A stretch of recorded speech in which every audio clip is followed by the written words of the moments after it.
I knew that after Taipei I would have faced a slower, more drawn-out pace than the rest of the great journey, but I didn't expect such a sudden slowdown. I entered an empty city, or rather, perhaps a soulless one.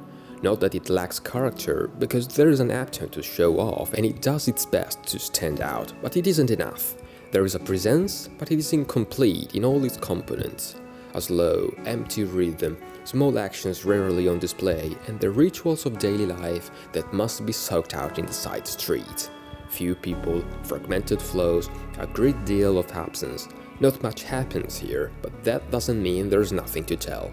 If until now, in every place I've passed through, I've always been able to find a specific and dominant rhythm, for the first time in Taichung I'm feeling a little bit stuck. It's a city where not a lot of things happen, that moves with slow and little steps, and that's structured in an excessively dispersive way. There is not a strong theme to declare its existence. Even though spread all around the city, there are some artistic islands that are trying to scream among regenerated quarters, but maybe they're not doing enough. A city that's probably still in search of a personal identity, distinguished by huge empty spaces and frequent idle times through the day, animated by small and silent daily actions, and scattered by hundreds of untold stories. And if you enjoyed this video, guys, follow me for more content like this, and see you in the next video.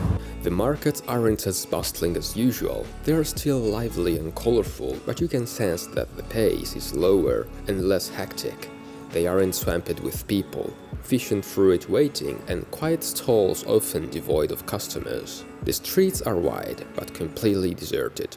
The shops are mostly empty, the restaurants are scattered and sporadic, and the numerous art centers dotted around the city are feeble, isolated attempts at characterization, as if Taichung were searching for a theme with which to define itself.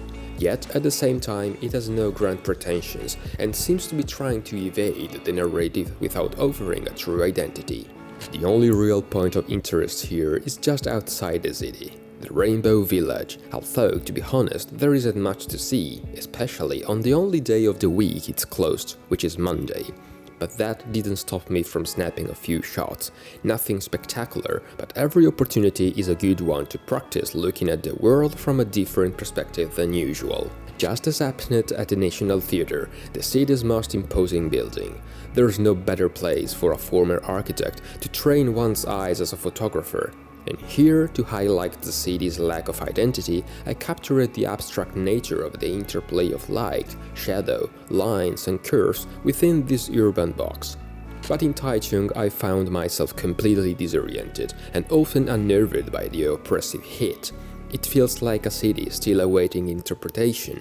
There is no dominant rhythm as in all the other cities I have encountered so far, but fragments of disconnected souls, often untold, like those of the hundreds of vagrants who dot the streets.